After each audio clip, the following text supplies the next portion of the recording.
In 1892, an Aboriginal stockman named Jackie Nolan crouched over bones embedded in the cracked surface of a dry South Australian salt flat, bones larger than anything alive on the continent today.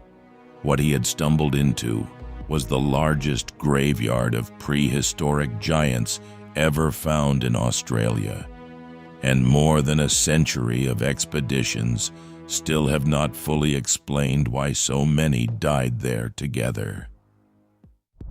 2 days after Jackie Nolan's find, station owner F.B. Raglas was standing at the same site, looking at the same bones. He understood immediately that this was something beyond a curiosity, and word reached the South Australian Museum not long after. In 1893, the museum dispatched geologist Henry Hurst to investigate. What he found when he arrived was not a scattered handful of specimens. It was a concentration of remains so dense it was almost difficult to process. Hurst documented up to 360 individual Diprotodon, the largest marsupial ever to have existed. Not a dinosaur, not a reptile, a marsupial, most closely related among living animals to the modern wombat and koala, but built closer in scale to a hippopotamus. Standing approximately 1.8 meters at the shoulder and weighing close to 3 tons, a single adult Diprotodon would have been an imposing presence on any landscape. 360 of them in one lake bed was something else entirely. Alongside them lay Genyornis newtoni, an enormous flightless bird, and the remains of giant kangaroos and other megafauna that no longer exist anywhere on Earth. But what separated Callabonna from every comparable site was not just the numbers. It was the condition.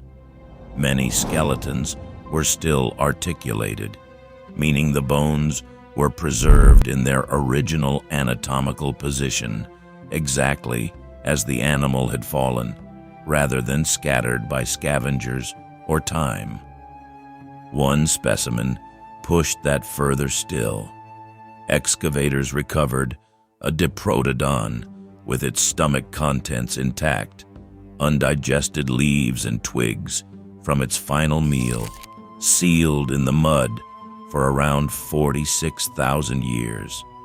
And pressed into the old lake bed itself were footprints, a literal record of how these animals moved across this landscape before they died.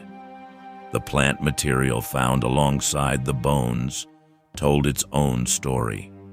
Preserved seed cones pointed to a period when this entire region was forest or woodland, fed by a genuinely wetter inland climate.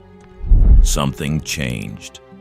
The rain stopped, the lake began drying, and the animals caught in that transition left behind a graveyard that still has not given up a clean explanation for what happened next. Stomach contents sealed for 50,000 years, footprints pressed into the lake bed. Which detail hits harder for you? Drop your answer in the comments below. Because the preservation is only half the mystery, what actually killed them is where things get genuinely unsettled. That explanation, the mud trap, is where paleontologist Richard Tedford's leading theory begins. Family groups, moving across the drying lake bed in search of the last remaining water, sinking under their own enormous weight into sediment that looked firm from a distance, but wasn't. The physical evidence supports it directly. Many specimens were recovered with well-preserved lower bodies, but crushed, distorted skulls, consistent with animals that died slowly, sinking upright over hours or days, before their heads eventually dropped and were compressed by the weight of accumulating mud above them. But the explanation starts to strain when you hold it against the full scale of what Hearst found. Diprotodon likely lived in small herds or family groups.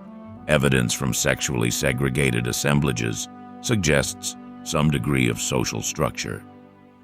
But that still means those 360 individuals almost certainly represent many separate groups, each one making the same fatal choice at the same lake across a span of time that no one has been able to precisely define.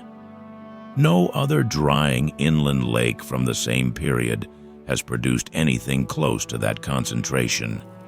Callabonna keeps appearing in the record as uniquely lethal in a way that the mud trap model alone doesn't fully account for. Then the radiocarbon work adds another layer. Some individuals at the site may have still been alive as recently as 20,000 years ago, well after Diprotodon is generally believed to have disappeared elsewhere on the continent. That gap hasn't been reconciled. It means the lake may have been claiming animals across tens of thousands of years, not in a single catastrophic event.